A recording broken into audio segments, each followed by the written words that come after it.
In 1962, the U.S. government's top military leaders proposed a clandestine operation entitled Northwoods. The motive of the operation was to develop justification for U.S. military intervention in Cuba. The intention of this video is to point out the striking similarities between Operation Northwoods and the events which took place on 9/11 by relating direct quotes from the Northwoods documents to a 9/11 photo montage. We'll begin with a segment we call The Identity Crisis. An F-86 properly painted would convince air passengers that they saw a Cuban MiG.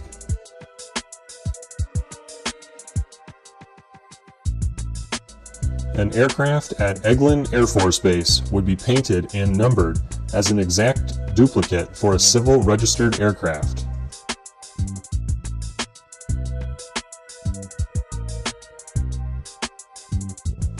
The actual registered aircraft would be converted to a drone.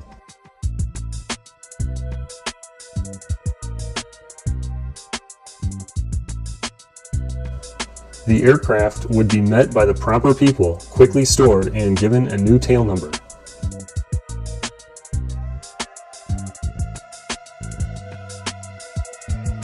At precisely the same time that the aircraft was presumably shot down, a submarine or small surface craft would disperse F-101 parts, parachute, etc.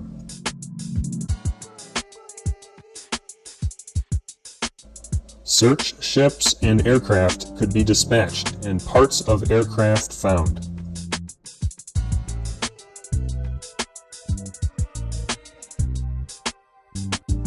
At a designated time, the duplicate would be substituted for the actual civil aircraft.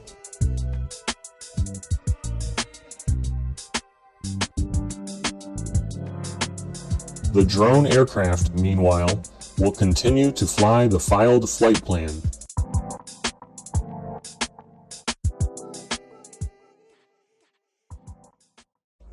The self-inflicted wound. Blow up ammunition inside the base. Start fires.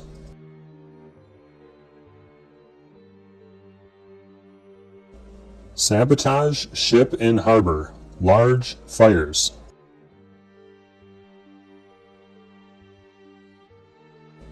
We could blow up a U.S. ship in Guantanamo Bay and blame Cuba.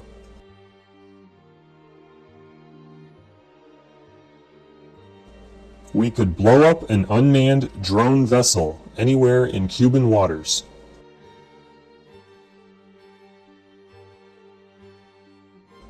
Exploding a few plastic bombs in carefully chosen spots.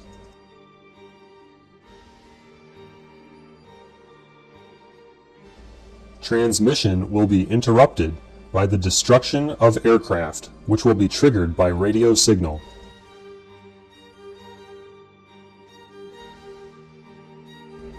Land friendly Cubans in uniform to stage attack on the base.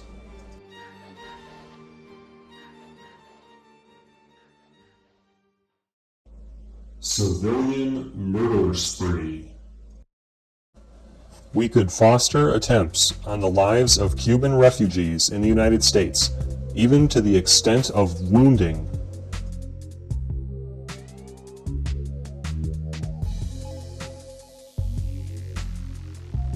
We could sink a boatload of Cubans en route to Florida, real or simulated.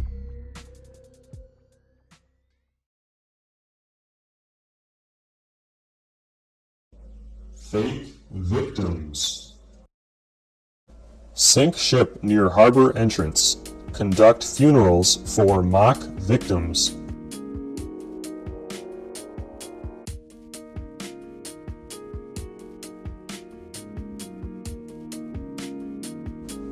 Selected passengers all boarded under carefully prepared aliases.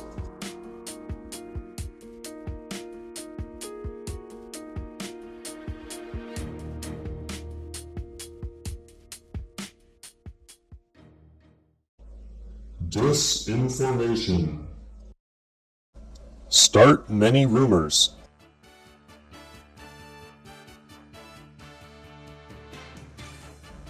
We could develop a communist Cuba terror campaign in the Miami area, in Florida cities, and even in Washington.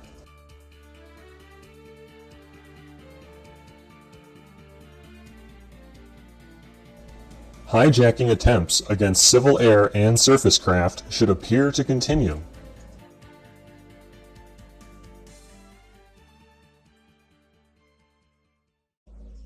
Manufactured press release. The release of prepared documents substantiating Cuban involvement.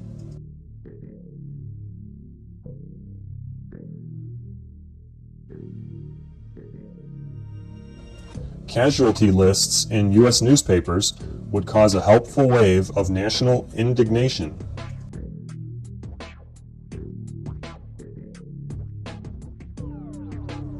The Perp Walk.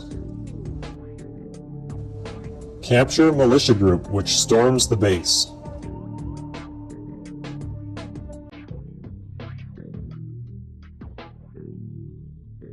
Capture friendly Cuban saboteurs inside the base.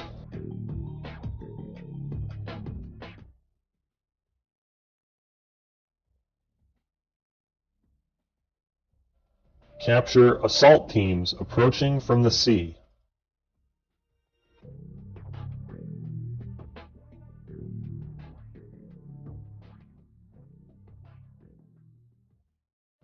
Operation Northwoods was approved by all Joint Chiefs of Staff, which are the top military commanders from each branch of the military, who advise the U.S. government in military matters.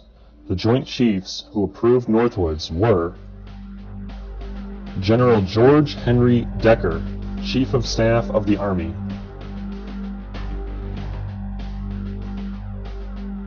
Admiral George Wayland Anderson, Chief of Naval Operations; General David Monroe Shoup, Commandant of the Marine Corps;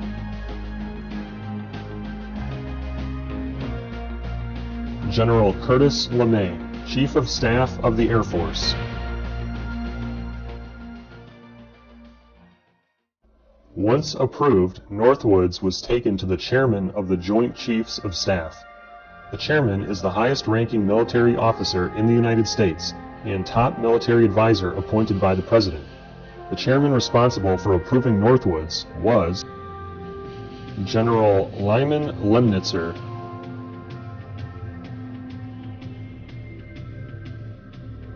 After approval, Operation Northwoods was presented to President John F. Kennedy, who rejected the plan. He was assassinated almost 1 year later.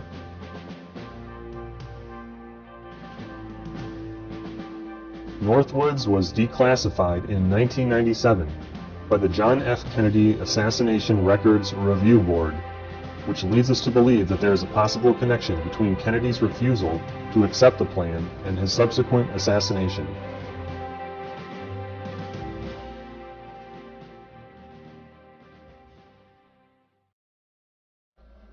Please search for the Operation Northwoods PDF online. Print out copies and pass them around.